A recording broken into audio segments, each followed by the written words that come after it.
We made it today. Hi, everyone.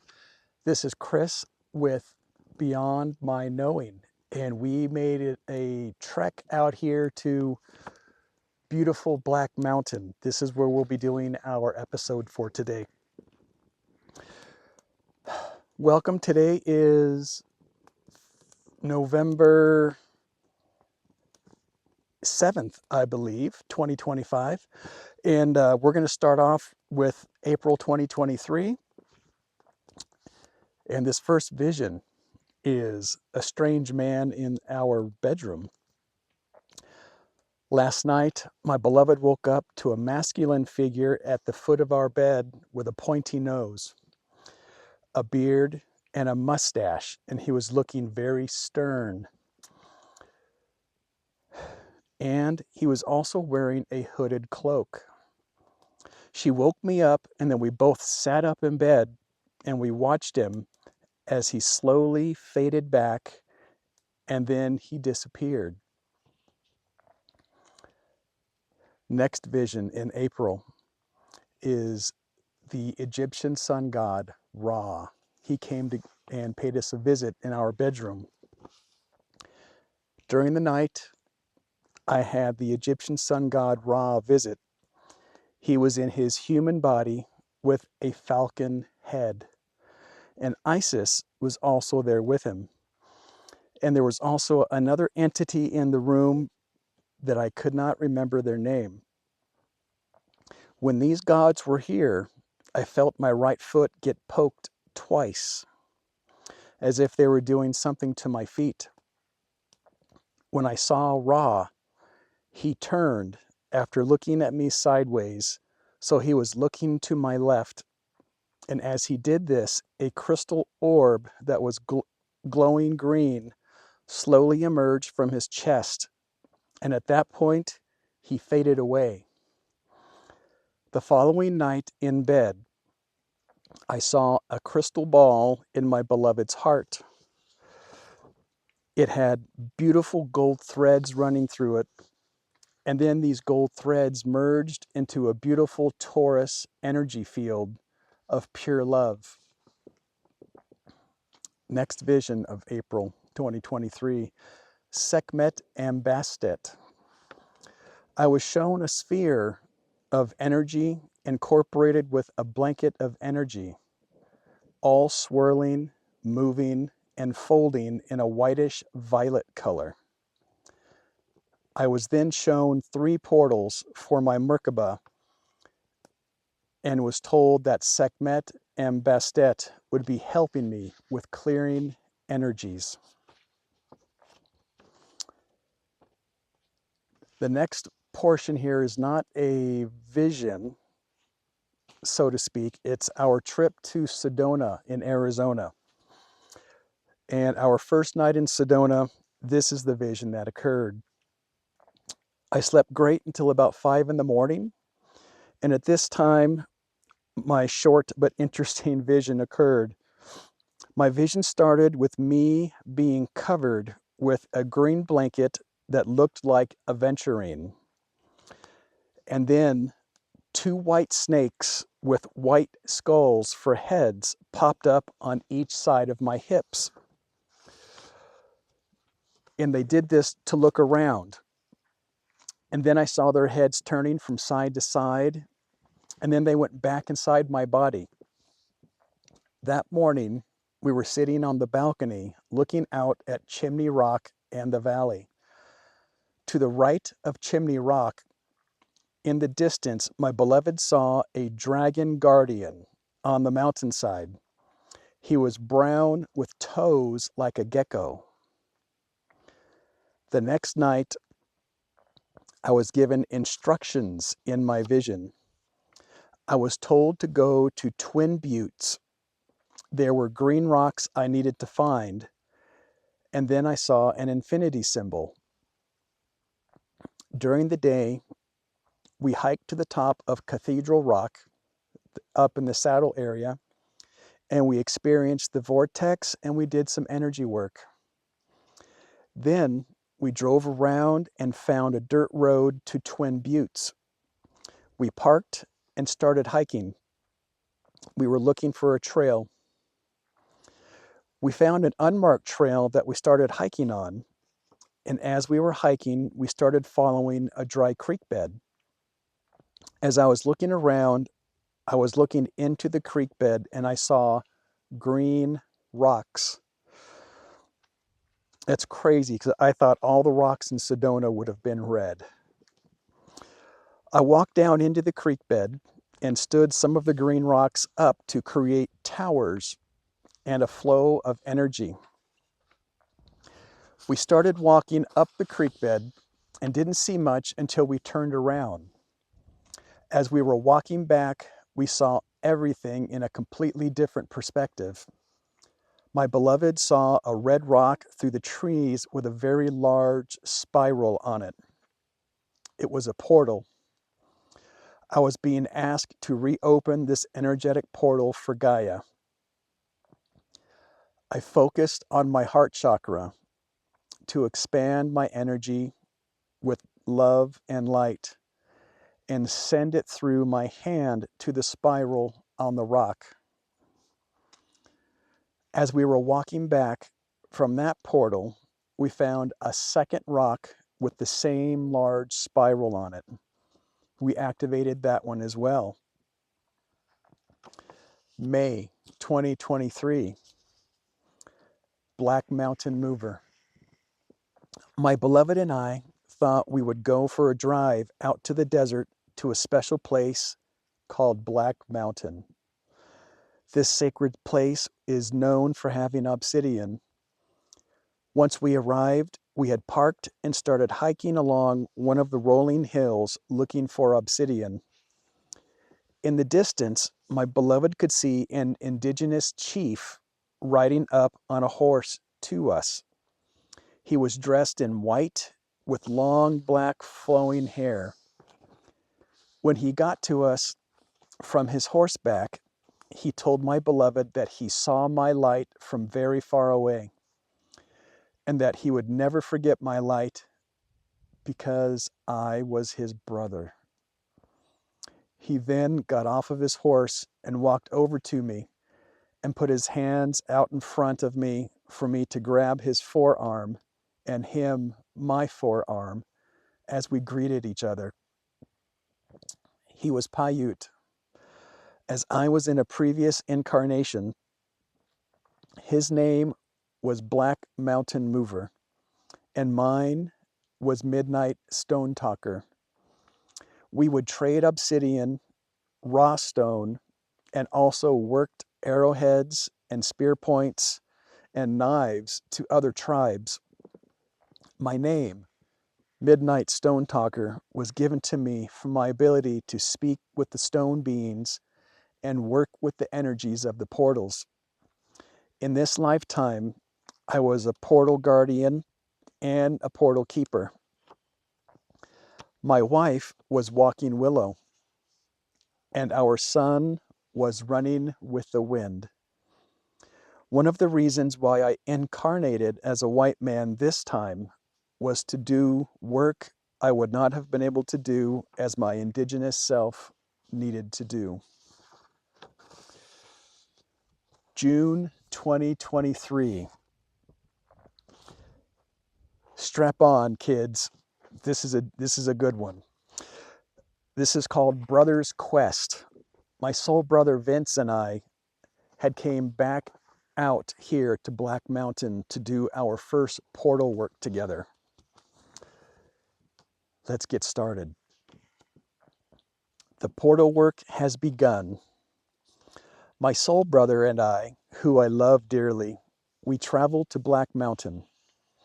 These events are narrated by myself and also my soul brother Vince. Vince came to my house to pick me up on an early Saturday morning to drive out to Black Mountain. We talked the entire way out there. Time just flew by. Once we arrived, we found the spot that we wanted to camp, and it was in the shape of the Eye of Horus. This is where I am today. After we got camp set up, we went for a drive and explored Black Mountain. We found all kinds of obsidian, black, silver sheen, and mahogany obsidian. On our journey through the hills, we saw in the distance that was positioned up on a cliff what looked exactly like Mother Mary. We were drawn to hike up to that rock, and in the process came across the most unbelievably beautiful grove of wildflowers that you've ever seen at the base of Mother Mary Rock. I'm convinced that the time we spent in these wildflowers on the hillside with Mother Mary prepared us for that magical portal opening that is to come this evening. When we got back to the campsite later that day, Vince started getting downloads of everything that we needed to do. We needed to open a portal for all the indigenous tribes here on Earth and the universe so they could pass through to the light. The portal that we were to open is intended to help heal indigenous suffering, both present and past.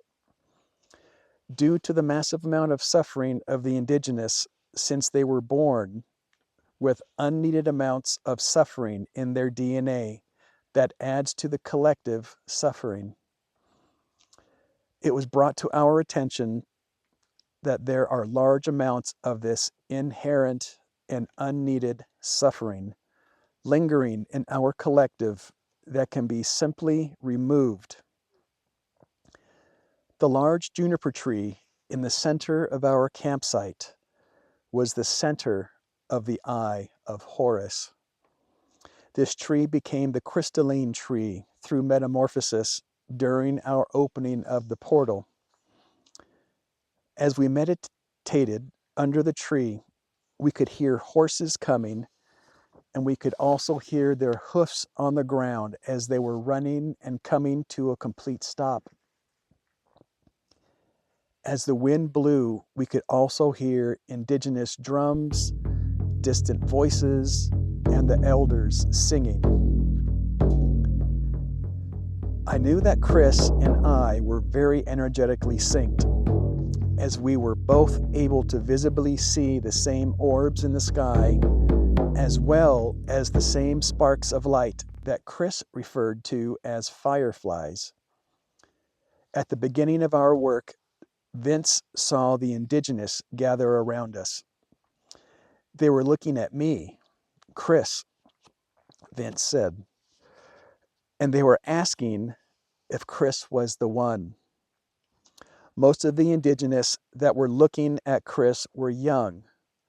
I'm convinced that there was an ancient prophecy foretold that someone, a man, that would come that holds the key to relieving the indigenous suffering. Chris is that very person. After the sun went down, we could see a Merkaba up in the clouds in the west sky. In the early evening, the planet Venus was a landmark in the sky. It was so bright and close to Earth, you could almost touch it. Also in the sky, we could see the Vega star of Lyra, and also the constellation of Draco. The full moon was starting to rise. You could see the glow behind the mountain as things started to progress. Vince smoked his pipe that he had crafted by hand, as he is an indigenous pipe carrier. He smoked it in the 4 directions, giving blessings to the 4 grandmothers. After that was done, Vince gave me his pipe to smoke, to use that smoke to blow on my crystal quartz ankh, to clear it and activate it for our ceremony. I was shown that the smoke used to activate the ankh also activated it to open portals in the future. With the inclusions of the ankh activated, it needs to be placed into the tree at the right time. The codes needed were already inscribed and activated within the Ankh. As we were waiting for the moon, Vince said that I was channeling Black Mountain Mover and my other guide, Chippewa. I wish I remember all that was coming through Chris as he was channeling. I do remember that the main point they were making is that everything that Chris was imagining in his mind, they were saying were their actual words. They kept relaying to me that everything Chris was saying are their words and that he needs to continue building confidence in his channeling abilities. Vince was starting to feel and see the dragons flying overhead. And then angels dropped in and created a circle around our campsite. There must have been 10 or 15 of them. Everything went completely silent, not a sound from anything. Vince asked them what was happening, and they said, "Don't worry, we're pretty sure we have this handled." And then he asked a few minutes later, and they said, "We're pretty sure they can't see you anymore." The angels had brought in the dragons. Their colors were red, red and blue, yellow, and a see-through clear one. The moon was starting to peek over the mountain. At this time, my Ankh was ready. The source connection that Vince was channeling was Chief White Eagle, Black Mountain Mover, and Chippewa. They told Vince to tell me to turn the gateway on just a little bit to get it started. I took the crystalline Ankh over to the juniper tree in the center of the Eye of Horus and twisted it as if opening a valve. Vince could see the indigenous on the hillsides all around us.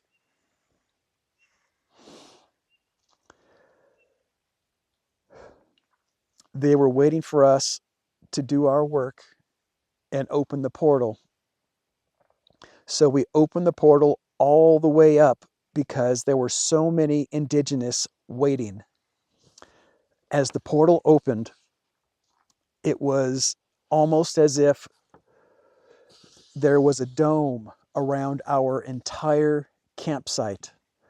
The large juniper tree in the middle had turned crystalline. You could hear the crystals as it was turning into this beautiful tree.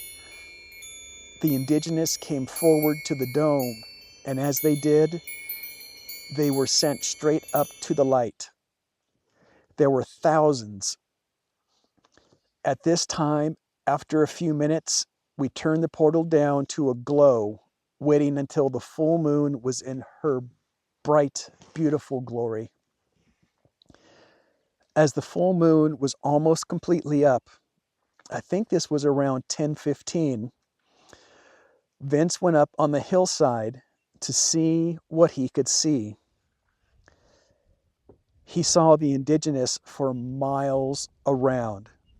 They had all come so that the portal could be used.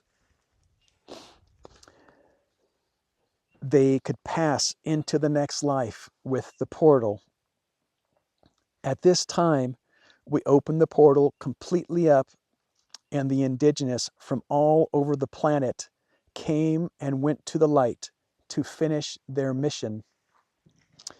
I was then guided to have Chris slightly turn down the intensity of the crystalline tree, but leave it open through the night as more indigenous will continue to come. While I was up on the hillside receiving my orders and relaying them to Chris, a large wave of aquatic indigenous flooded over the hillside towards our new portal as well.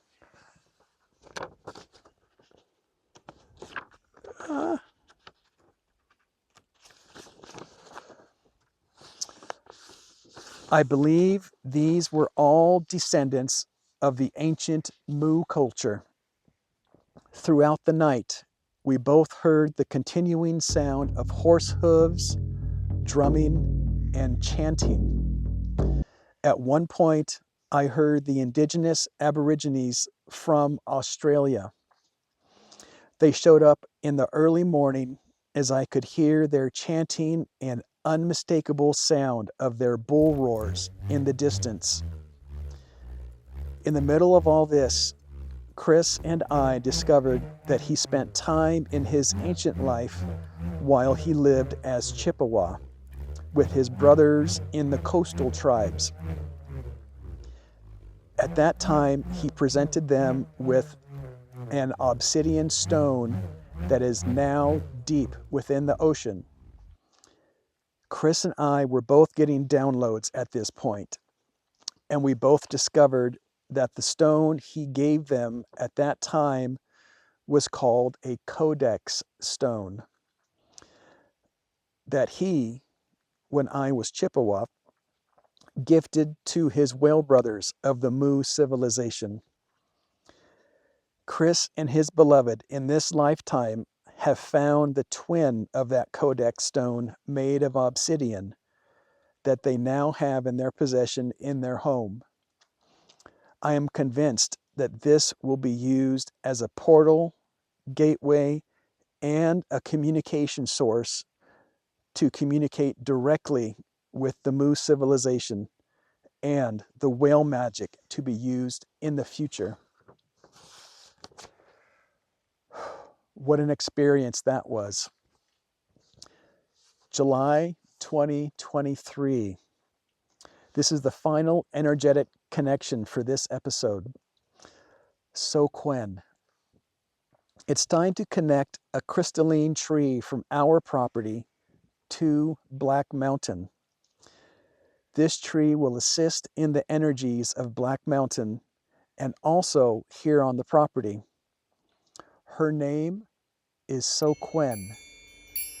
Her name comes from the sparkles that you see on the water from the sunshine. She is the beautiful sparkles of the water. Well, everyone, that's it for this episode. Thanks for being here, and thank you for your energies. Remember to like and subscribe